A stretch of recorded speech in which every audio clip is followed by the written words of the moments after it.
Assalamualaikum warahmatullahi wabarakatuh. Innal hamdalillah nahmaduhu wa nasta'inuhu wa nastaghfiruh wa na'udzu billahi min shururi anfusina wa min sayyiati a'malina. May yahdihillahu fala mudilla lahu wa may yudlil fala hadiya lahu. Asyhadu an la ilaha illallah wahdahu la syarika lahu wa asyhadu anna Muhammadan abduhu wa rasuluh. Allahumma salli wa sallim wa barik ala sayyidina Muhammad wa ala alihi wa sahbihi ajmain, amma ba'du. Dewan Hakim yang arif dan bijaksana, hadirin sebangsa dan setanah air yang berbahagia.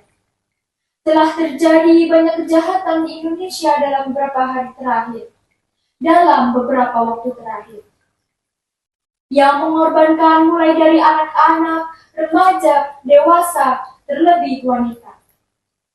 Hal ini menjelaskan bahwasanya terdapat penurunan moralitas yang ada di Indonesia, serta perilaku tidak mencerminkan Pancasila yang berkarakter, serta penyimpangan dari pedoman kita, yaitu Al-Quran.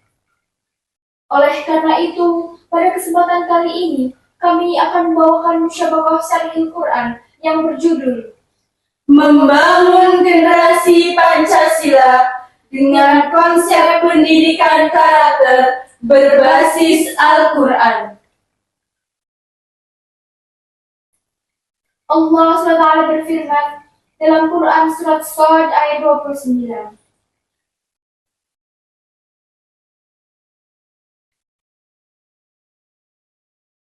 A'udzu billahi minasy syaithanir rajim.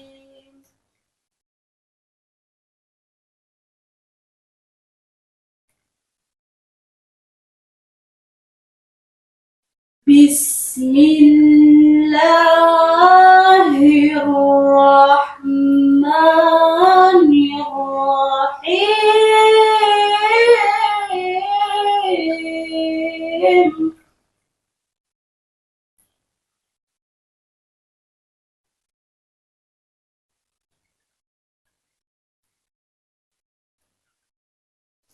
Kitabun anzalnahu ilaika mubarakun liyadabbaru ayatih.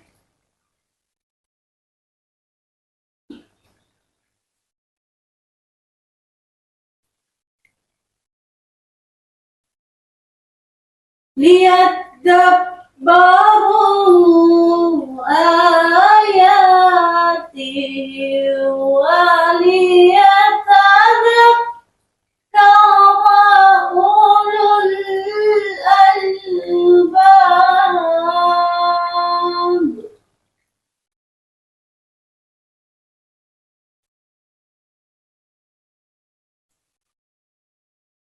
Kami berlindung dari godaan syaitan yang terkutuk dengan menyebut nama Allah yang Maha Pengasih lagi Maha Penyayang. Kitab Al-Quran yang kami turunkan penuh berkah agar mereka menghayati ayat-ayatnya, dan agar orang-orang yang memiliki akal sehat dapat mendapat pelajaran.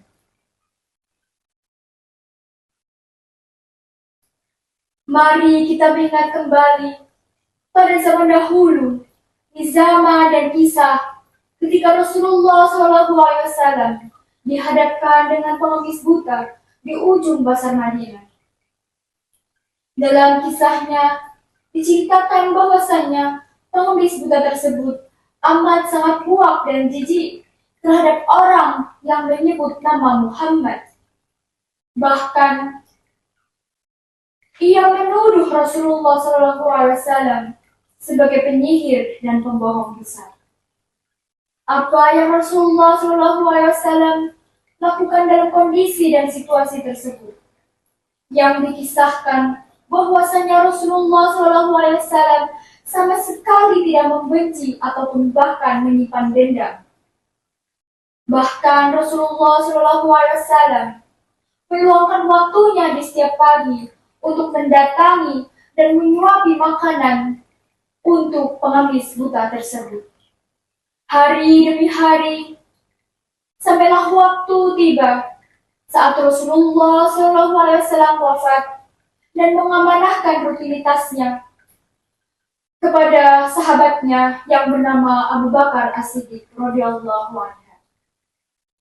Sampai suatu ketika Abu Bakar As-Siddiq menghampiri pengemis tersebut dan melakukan kebiasaan dari Rasulullah SAW. Tetapi pengemis buta tersebut menolak karena Abu Bakar As-Siddiq tidak selembut Rasulullah yang dirasakan olehnya. Dalam kisah ini dapat kita simpulkan bahwasanya kita dapat selalu mengusahakan dan mengupayakan segala kebaikan dalam setiap situasi maupun kondisi. Seperti yang Nabi Muhammad SAW ajarkan dan kita sebagai umatnya amalkan. Allah SWT berfirman dalam Quran surat Al-Hujurat ayat 13.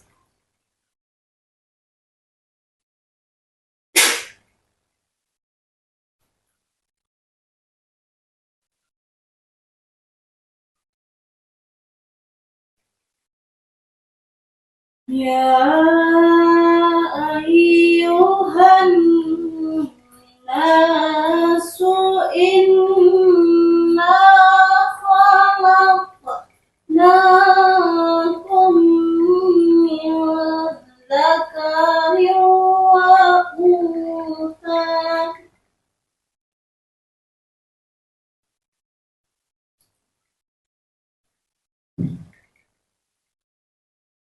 min dzakarin wa untha wa ja'alnakum syu'uban wa qabaila lita'arafu.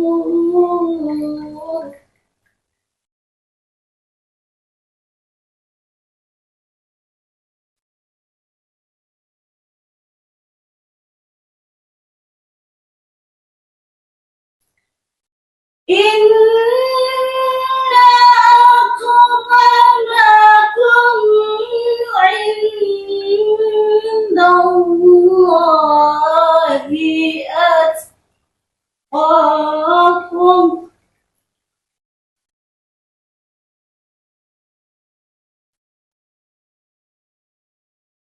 Innallaha alimun khabir.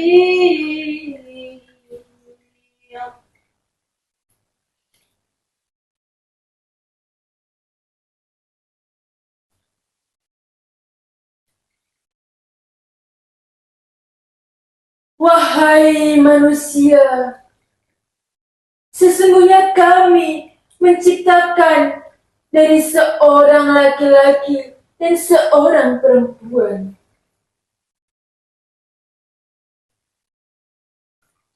Kemudian kami menjadikan kalian berbangsa-bangsa, bersuku-suku, agar kalian saling mengenal.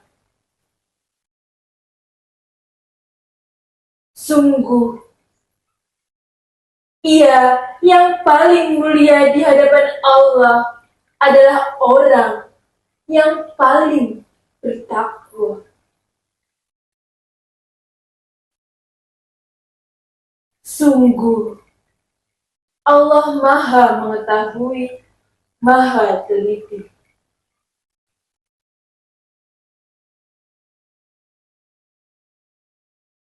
Pelajaran yang dapat kita ambil dari kisah Rasulullah SAW ialah bagaimana Rasulullah SAW dapat menempatkan diri dan berhubungan baik kepada paman-pamannya yang berbeda agama.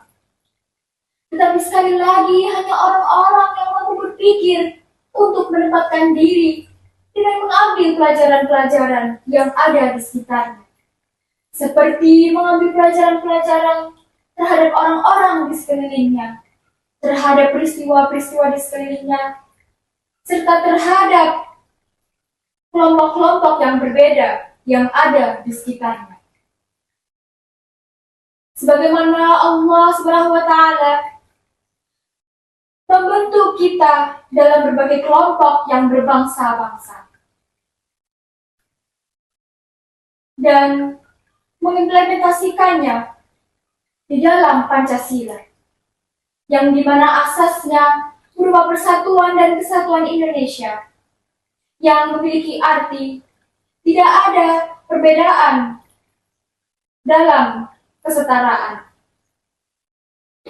Dalam penjelasan ayat ini, Allah SWT sekali lagi menegaskan bahwasannya kita diciptakan dalam kelompok yang berbeda-beda, dalam bangsa yang berbeda-beda, serta mengajarkan kita untuk mengambil pikiran di dalam pendidikan Indonesia, seperti halnya universitas, di mana dalam lingkup dan jaringan sosial yang ada di dalamnya, secara tidak langsung kita sebagai mahasiswa belajar untuk berpikir secara go internasional, menambah relasi, menerima kekurangan, perbedaan, serta kelebihan,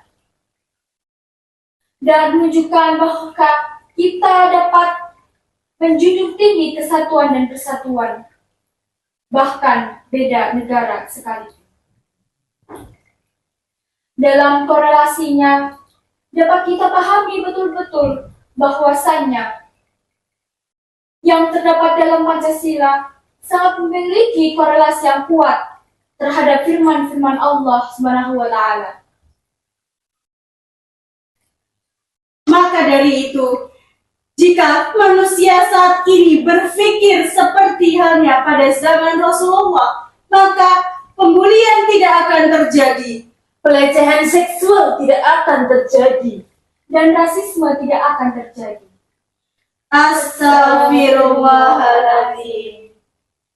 Astaghfirullah. Astaghfirullah. Astaghfirullahaladzim. Astaghfirullah. Astaghfirullah. Astaghfirullahaladzim. Subhanallah wa bihamdi. Subhanallahil adzim. Subhanallah wa bihamdi. Subhanallahil adzim.